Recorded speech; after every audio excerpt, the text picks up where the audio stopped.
number one risk factor in sexual assault is not what a woman wears, how a woman acts, whether she parties or who she hangs out with. The number one factor in sexual assault is the fact that the woman was born a female instead of a male. Basically, we as men just lucked out with sperm race conception. We don't worry about leaving our drinks unattended at a bar.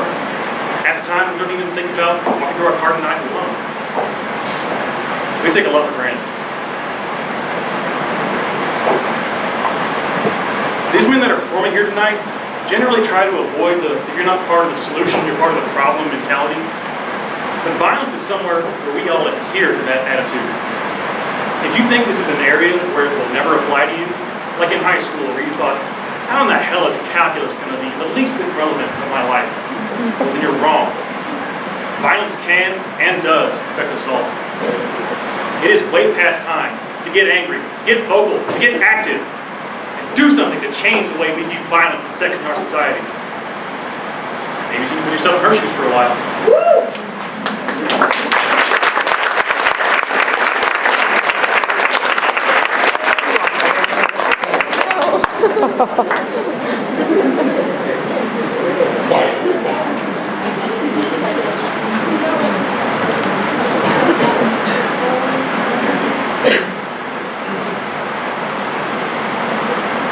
And I wonder if they were going to turn on the lights for it.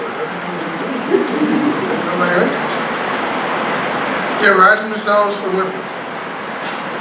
The back of the neck, the earlobe, lips, the throat, the nipples,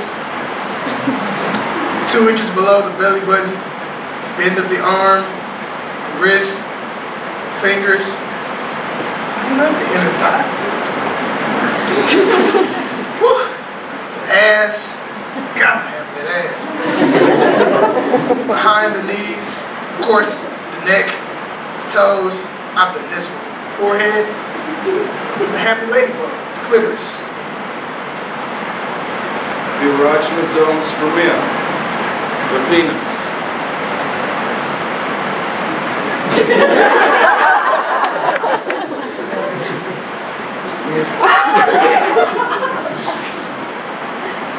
And the scrotum.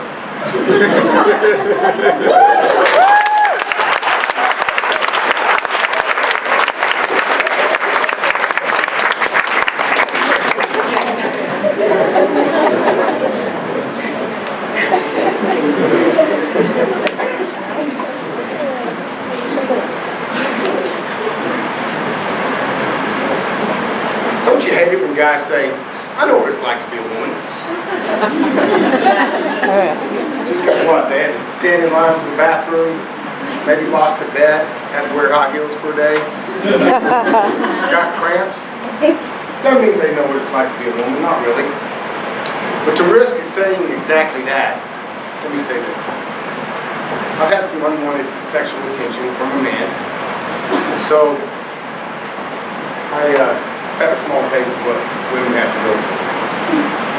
This happened in all places at the Mahon Public Library. Last summer, there was about a month there where I was going to the library every day to do some research for a screenplay I was writing. And as a writer, I'm really good at not writing. I usually sit down, fire up the computer, and realize I have to pee. So, to get over my procrastination, I usually just go to the bathroom first. While going to the bathroom, at the urinal right at eye level, there's meet me here for a blowjob, August 17th, 1:15 to 2:30. Go back the next day, meet me here on August 15th for a blowjob, between 2:30 and 3:15. Next day, go in, message was the same, time and date had changed.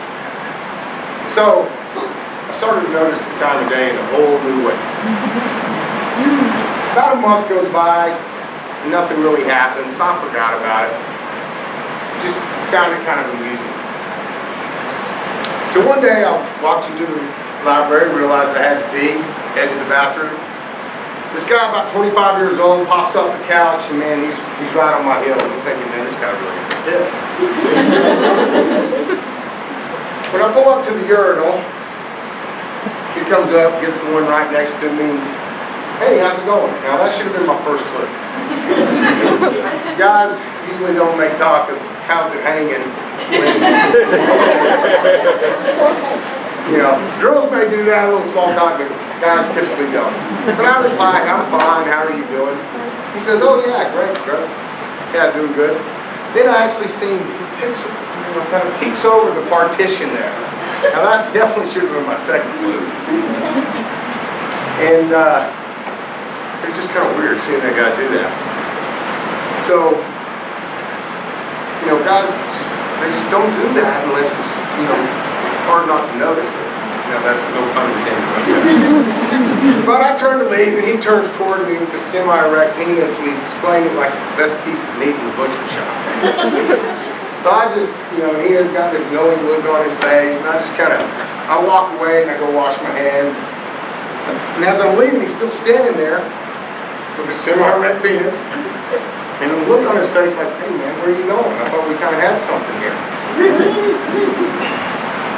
I leave, exit the hallway, go back, and I have this mix of emotions firing. I feel pissed, a little scared, but mostly I feel humiliated. And that feeling of humiliation really surprised me. I mean, I've always thought something like that happened, I'd find it amusing. I mean, I'm a very live, let live type of guy. I've been hit on by gay men before. I mean, it's not that big of a deal, but this time it was way different. So I go back to the library and I try to write, can't write, thinking all these thoughts. I'm upset, I'm not sure why. Then I heard something that kind of stopped me in my tracks there. The little boy says, Mommy, I need to go to the bathroom. She says, oh, you know where it is, go ahead. Well, this is where I piped in. I said, ma'am, you need to take your son to the ladies' room. There's some guy in there, and kind of weird. I just don't feel too safe about it. She kind of gives me this weird look, but she takes her son to the ladies' restroom.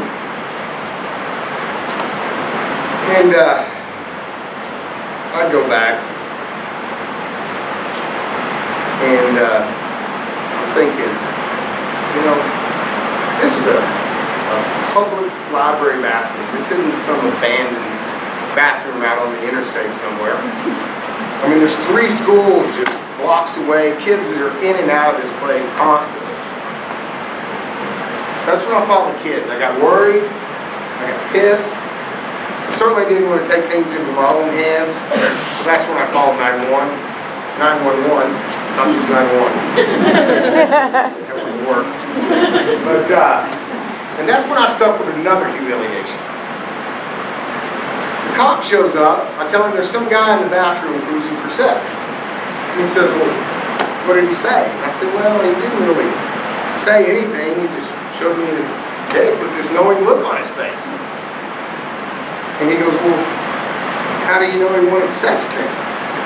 I said, well, officer, I don't know how often you've had guys show you their semi-erect penises in the bathroom. But this was my first experience, but maybe I hadn't been paying enough attention. So he gives me this, you're a smart-ass look, and I was half expecting him to say, well, you know, your jeans are pretty tight. You sure you weren't asking for it? At that moment, I felt embarrassed. And I know it's only 1/10 of 1% that women must endure when they are questioned about sexual harassment or rape and their word is put to question. And I know it's only 1/10 of 1%, but when it happened to me, I know I felt like shit. So I can only imagine what women must endure.